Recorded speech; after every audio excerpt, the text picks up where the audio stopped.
ભાભરવાવ circle પાસે કોંગ્રેસના કાર્યકરોએ ફટાકડા ફોડી વિજય ઉત્સવ મનાવ્યો।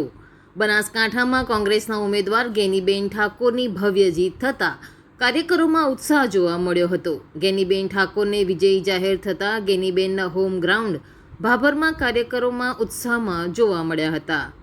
કોંગ્રેસ કાર્યકરોએ ફટાકડા ફોડી મોં મીઠું કરાવી વિજયનો ભવ્ય ઉત્સવ મનાવ્યો। 50 વર્ષ બાદ પ્રથમ મહિલા સાંસદ ચૂંટાતા લોકોમાં અનેરો ઉત્સાહ જોવા મળ્યો હતો। બનાસકાંઠાના લોકોએ ગેનીબેન ઠાકોરનું મામેરું ભર્યું હતું અને સમગ્ર બનાસકાંઠા જિલ્લામાં કોંગ્રેસ પાર્ટીના આગેવાનોમાં ખુશી જોવા મળી હતી। બનાસકાંઠાની પ્રજાએ ગેનીબેન ઠાકોર નોટ અને વોટ બંને આપ્યા હતા અને બનાસની દીકરીને જીત અપાવી।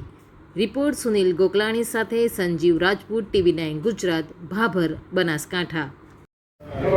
ગુજરાતના ગઢ ગણાતા ભારતીય જનતા પાર્ટીના રાજ્યમાં આજે બનાસકાંઠામાં કોંગ્રેસ વતી ગેનીબેન ઠાકોર જ્યારે વિજયી બન્યા છે ત્યારે તેમનું કદ માત્ર ગુજરાતમાં જ નહીં સમગ્ર રાષ્ટ્ર લેવલે ઉભરી આવ્યું છે।